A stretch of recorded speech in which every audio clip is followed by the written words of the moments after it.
Hi there, I'm Martha Van Dam, and this is Living Beyond. Welcome back. You're in our series that I'm calling Therapy Trails, Paths Toward Mental and Emotional Wellness. And today our topic du jour is a thing that I've noticed with so many of, especially my couples, but I have decided that this is something that affects not just couples, it affects all relationships, whether it's couples, your parents, your grandparents, your kids, your aunts, uncles, siblings, neighbors, coworkers, friends, and random people that we meet just in our lives. The one thing that I believe creates the biggest barrier toward actually solving our problems and having a solid relationship is defensiveness.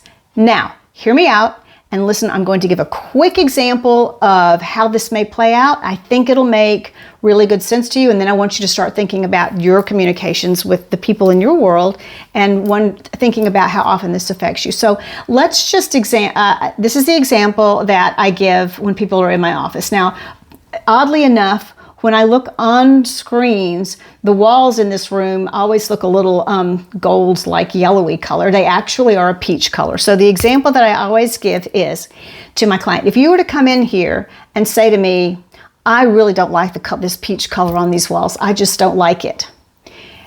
Not being defensive would mean I would listen to what the person says. I wouldn't somehow make it about me, their issue about me. I would find out, oh, I'm very sorry that that's difficult for you and you're having trouble with that. What is it about the color? Do you know why? Has it always been that way? Do you not like this color? Do you not like clothes in this color? Do you remember if there was anything as a child that was this color that created trouble for you? I'd start getting curious and I would start asking, why is there a problem with this color? And the person who has said that to me is going to feel heard. They are going to feel like I care because I'm asking questions and I'm not just shutting them down. And whatever is their issue with the color of my walls, we're going to at least make some progress, and that person is going to know that I care enough to be interested. If, on the other hand, when my client says, I don't like the color of these walls, if I immediately say to them, well, I didn't pick it. This is just the color that it was when I moved in here, and I don't have any say in the color of this office. If I say that, then I have completely shifted from the point they were having to say, and I'm talking about me now. I'm talking about why the walls are this color, and that's not the point. Do you see how that person who is having a problem with this wall color, it's an odd example, I know, but they're having problems with this wall color. Now, are they feeling heard? No, they're not. Are they feeling like I'm interested in them? No, they're not.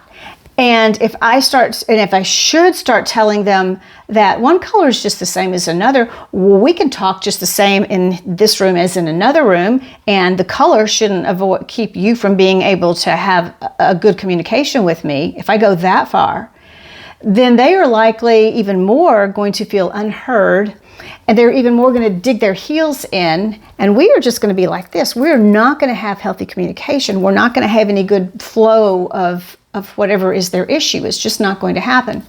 Happens all the time in your relationships. You know why I know that it happens in your relationships? Because I haven't found a couple yet or a family yet that it doesn't happen. So think about, how does it show up in your household? And I want you to think about this today. I want you to watch for how often do you hear a thing, you hear that somehow someone is dissatisfied, or even they're just having a bad day, or they're tired, or something, and they just might, a time that it showed up in my household and I realized I was doing it was my husband opened the refrigerator and he mentioned, I think he said, oh, we're out of milk, or we're about out of milk, something like that. A very non-attacking statement.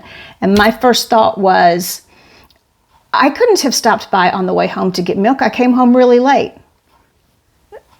That wasn't the point. You see, I could have, by being defensive, I could have so easily turned that into an argument that did not have to be an argument. The answer really needs to be, oh, thanks, we're out of milk.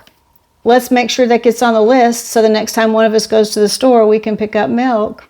It's not a big deal. But that defensiveness creates just these barriers to communication.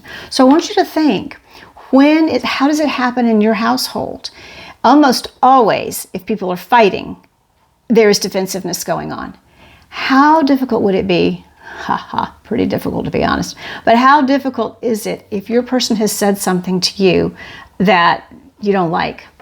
How hard will it be for you to determine, okay, I'm going to sit with this and I'm going to try to learn. I'm going to try to lean into.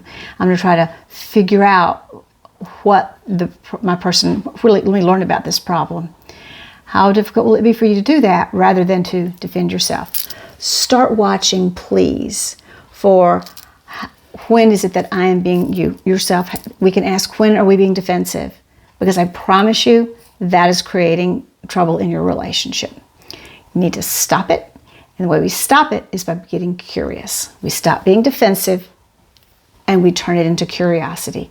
How can I be curious about what my person is saying? Defensiveness is about me.